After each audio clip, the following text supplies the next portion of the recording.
Hi everybody, Professor Kauser here.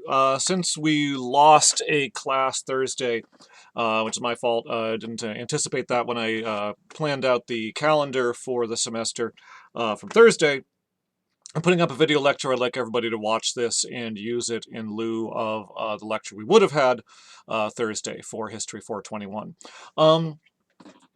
When we were together on Tuesday, we were talking about the early Middle Ages in Europe, this period from 500 to about 1000 or so. And just a quick reminder of some of the features that, sort of at the outset of it, we mark the beginning of the Middle Ages by the breakup of the Western Roman Empire, the last Roman emperor in the West being deposed in 476 AD. Remember the Eastern Roman Empire, which we often call the Byzantine Empire, carried on for another 1,000 years after that. So it's not that the whole Roman Empire collapsed, but the West broke up into all these separate kingdoms between basically factions of the military under various warlords with their various political ambitions. And the people who tended to come out on top of these factional struggles regionally tended to be the kings of barbarian federate troops, these sort of immigrant soldiers to the empire, who had become part of the Roman system under these federate treaties, but then when central authority collapses, kind of wind up, holding the bag, so to speak, or wind up having the opportunity to gain central, not central, but to seize local control themselves. So we call them the barbarian kingdoms, or sometimes more neutrally, the successor kingdoms of the Roman Empire. Each of them is still seeing itself as heirs of the Roman Empire, as continuing the traditions that had always been there. These are old Roman provinces. The vast majority of the population are still the people who had lived there. The aristocracies, the major landowners and wealthiest people around, are still by and large people who had been the wealthy, powerful landholders of the Roman era, sort of, holding the local government jobs and controlling most of the local economies. That hasn't changed. So there's a lot of continuity going forward as they're all just trying to carry forward the Roman way. Um, However, like I mentioned before, and a lot of things change. You get this succession, this kind of chain reaction going on with no more centralized Roman government over vast areas. That's going to mean the tax administration is going to break down gradually. Again, the local authorities will try and keep it up for local purposes, but it's not going to operate on the same scale it used to. That's going to mean the bureaucracy is going to start to wither away. The withering away of the bureaucracy means that jobs for literate people that you require, a classical literate education for, those are going to dry up, and therefore you're going to get fewer people getting that education. Literacy rates are going to drop. The cities, which had been the centers of Roman political control, are going to shrink down to something that's more naturally sustainable from local economies, to a massive extent. And the army, that used to be salaried professionals paid by the tax bureaucracy, is going to shift over into being a land-holding warrior class, a noble class, and therefore is going to become hereditary. It's going to start forming kind of a nobility rather than a professional type of an army. So a lot of different changes going on as a result of all that. And we talked about sort of focusing on the central and largest of these barbarian successor kingdoms, the Frankish kingdom. And couple hundred years after the Roman Empire was ruled for a couple hundred years by a dynasty called the Merovingians. Eventually, the Merovingians lost their power, sort of lost the ability to maintain control over factions of nobles within their kingdom. Power was seized by a family that we now call the Carolingians in 751. With the cooperation of the Pope down at Rome, who gave them the legitimacy to say it was not inappropriate for them to claim the crown for themselves and depose the last Merovingian king. So you have Charlemagne. The original usurper was Pippin the Short, or Pippin the Third, Charlemagne's father. Charlemagne's then his son, who really very, very activist ruler, very badly needs to tame this fractious nobility. If his father could overthrow the former king, what's to say another ambitious nobleman couldn't overthrow him? So needing to legitimize their power and deal with the nobles as best they can in a way that will enable them to maintain themselves in control, which they do pretty successfully. Few things go into that. One's going to be lots of foreign wars, lots of conquest. Charlemagne is very militarily active. He's an excellent organizer. And so one after the other conquers neighboring territories until the Frankish kingdom that used to be basically an old Roman Gaul, or what we now call France after the Franks, is going to expand to the point that includes pretty much modern Germany. It's pushing into Central Europe, into Slavic territories.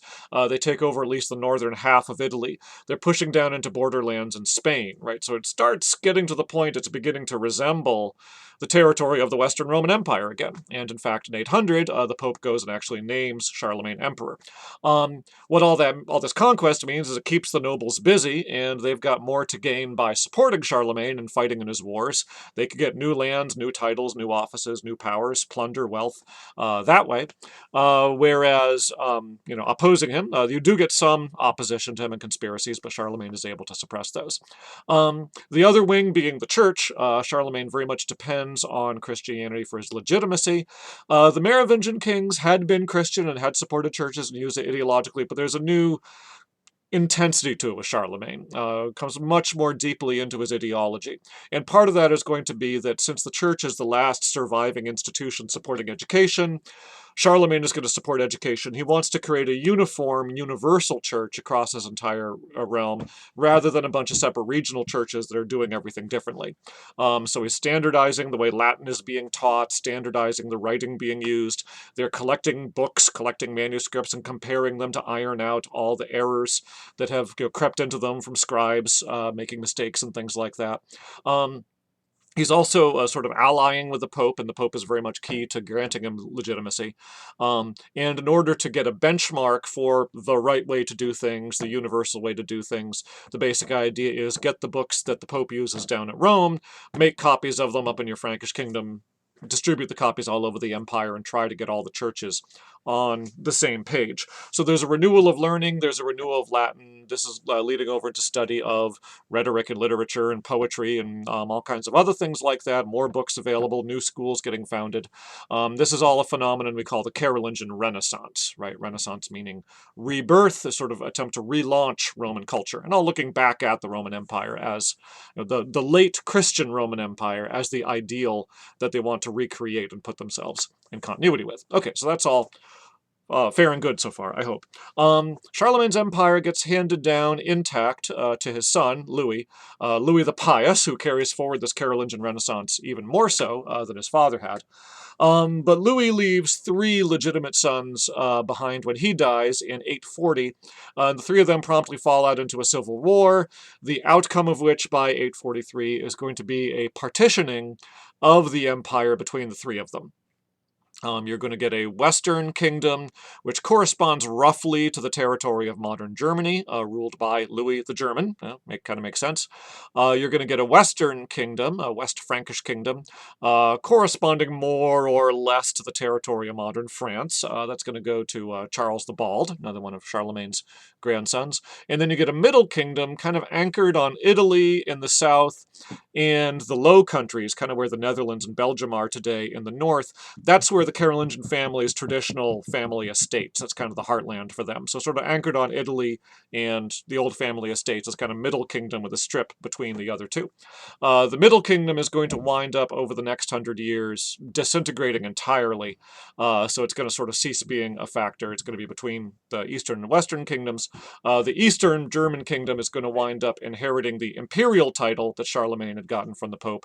And so it later on starts being called the Holy Roman Empire, or simply the Empire at first, and then Empire of the Romans, Holy Roman Empire. The title kind of grows over the centuries. The West Frankish kingdom is just going to be known as the Kingdom of the Franks, and therefore the Kingdom of France, and that's where France gets its name from. Okay. Now, in these conditions, and something I'll talk more about when we come back together on Tuesday, as the brothers are fighting each other, as these kingdoms are trying to get restarted, there's a tendency for central royal authority to slip away in favor of the regional nobles. Okay, your regional warrior class, noble families who have the power on the ground are really going to start entrenching their power and get more and more autonomous from the control of the kings. There's a number of reasons for that, which I'll talk about later. But then that's also going to mean that they are going to be engaging in struggles with one another for power, trying to struggles over inheritances, struggle over land, which are going to turn to fighting, and you're going to get these kind of local wars. Sometimes we call them private wars, back and forth between the various noble families. And the churches tend to get caught in the crossfire of all that. Okay, that's one thing going on as we're talking about sort of the late 9th and into the 10th century. Okay, the late 800s, early 900s, pushing towards the year 1000. That's going to be a running issue we want to keep on the radar here. Meanwhile, the situation of the churches themselves is that the churches tend to be very much closely tied to the noble families.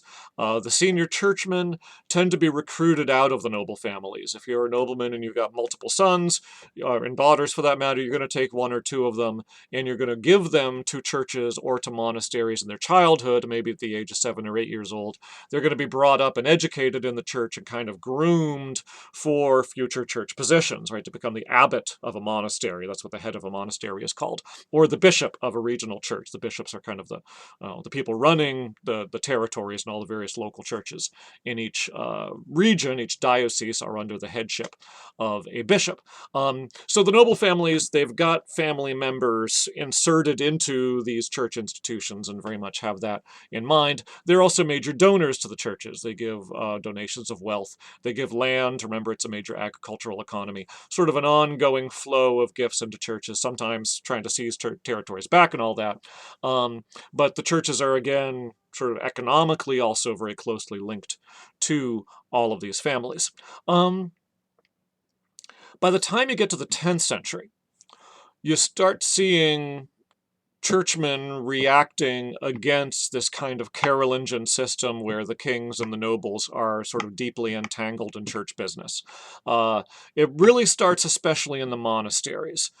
People are reading monastic writings, trying to be good monks, and they're thinking about how monastic life is supposed to mean separating from the world, pursuing a life of poverty and self-denial and spirituality and prayer in order to draw closer to God. And they see how wealthy the monasteries are. They see how the monasteries are kind of, so closely intertwined with politics and the business of the royal families. They're concerned that this is a corruption of the original monastic ideal that they don't want to follow anymore. They want to try and live a purer lifestyle the way they see it, the way it would have been done earlier in the Middle Ages or in a prior period. So this is a particular area where you get sort of movements for reform of monasteries in order to get them to try to break that Carolingian pattern. The sort of classic case where you really see this take root is a monastery called Cluny, C-L-U-N-Y, if you're taking notes, which I hope you are. Cluny in the Cluniac, kind of like maniac, right? C-L-U-N-I-A-C. The Cluniac monks, starting early in the 10th century, about 920 or 925 or so, Cluny gets founded. Cluny in most ways is a traditional Benedictine monastery, following the rule of St. Benedict. But in its foundation charter, it gets its donor and founder, the Duke of Aquitaine, to make a particular agreement where he promises that neither he nor his heirs, nor the local bishop, interestingly and importantly, will be allowed to interfere in the monastery's business. They will not try to control the monastery's property. They will not try to control the election of officers or the choice of a new abbot. They will leave the monastery entirely independent, and the monks will answer only to the Pope at Rome. We'll talk about papal authority in a minute.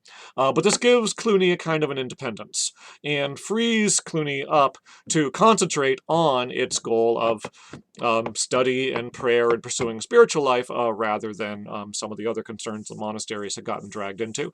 This becomes enormously popular, right?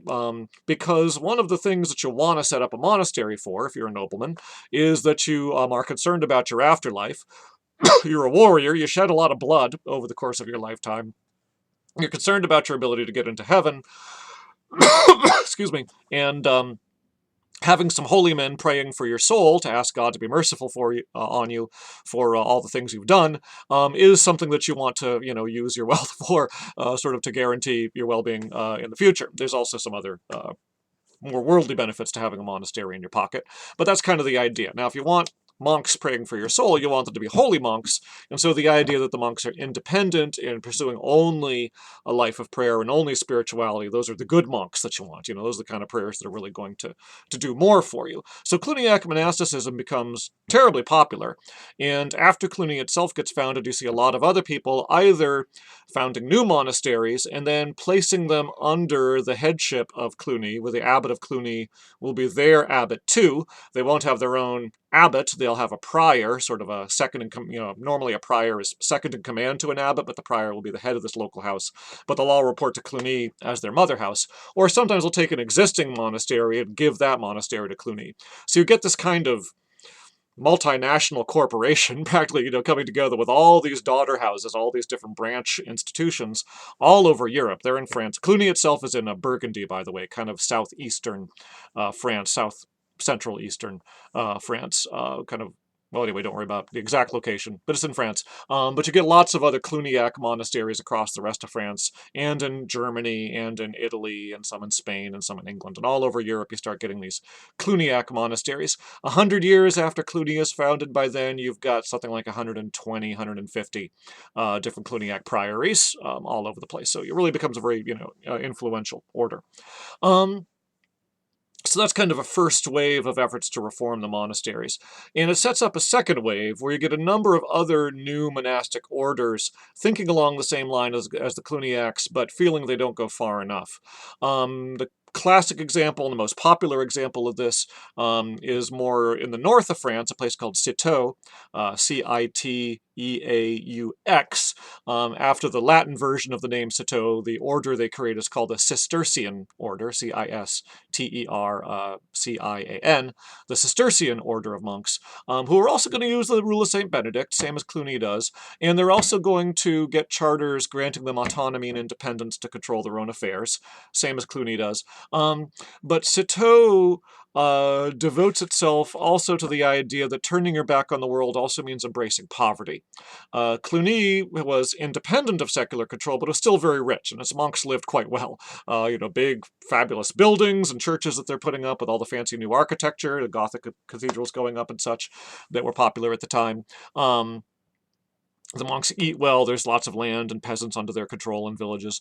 The Cistercians say the independence of Cluny is great, but when they read the Bible and they see the way that Christ and the apostles lived, in the way that the early monks lived back in the 4th and 5th centuries AD, places like Egypt and Syria where monasticism had first come from, they're seeing sort of poverty and fasting and self-denial being much more dramatic and prominent, than what they see the Cluniac monks doing, and they want to have something like that.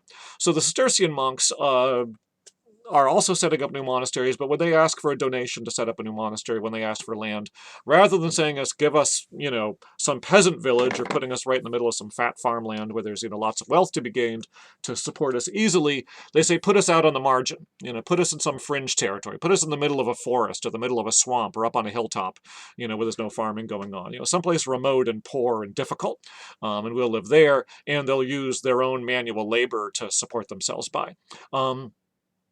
This becomes even more popular, right, because you have monks who are even holier than the Cluniac monks. This, by the way, is getting started in the 1090s, 1092, I want to say, something like that.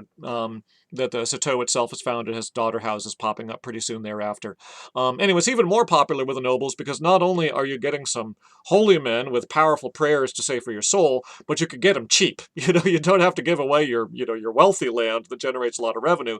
You could give them the marginal stuff, and they'll take care of themselves out there. So even better. There's a bit of an irony with the Cistercians because they take these sort of marginal territories. They're trying to support themselves out there. And the irony is they actually wind up clearing forests, getting farming going there. They're draining swamps. If they're up on a hilltop, they'll start herding sheep and stuff like that and getting a wool industry going. And after a century or so, even though their ideals called for religious poverty, the Cistercians actually become a very wealthy order. They've been described as the entrepreneurs of Europe, the sort of, take, sort of buy low, sell high. They take these sort of, marginal, unproductive land and they get it productive. They're also frontiersmen of Europe in some ways.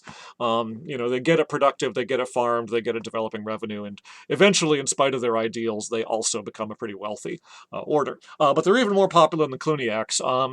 Cluny had, maybe 120, 150 houses a century after their founding.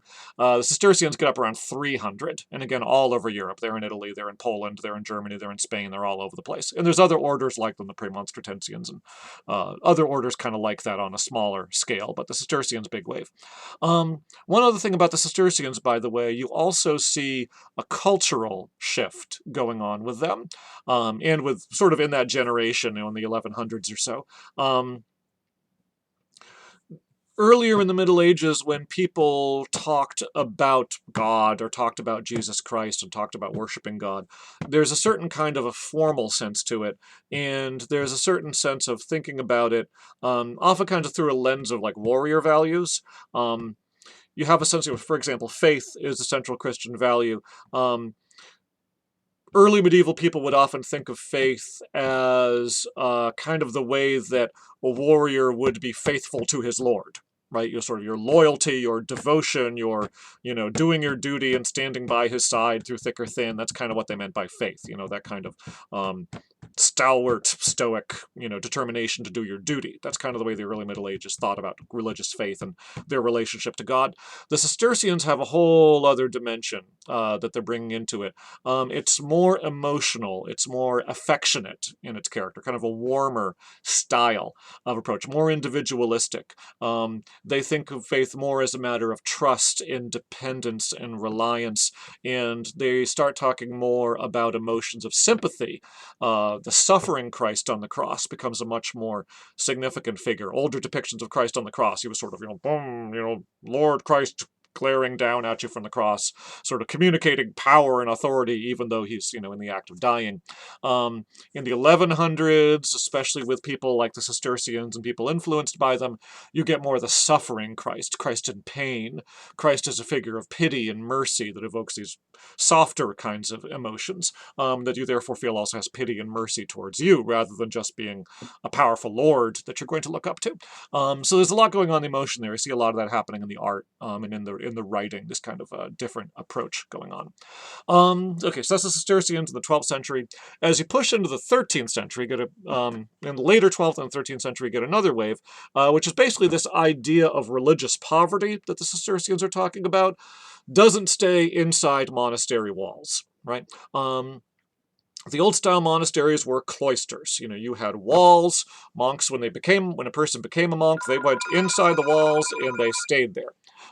Sorry, I need to stop this phone from ringing, because I don't want it interrupting the lecture. Just a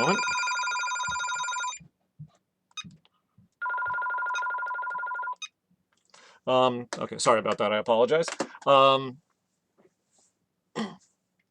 Okay, monastery walls. They were cloisters, yet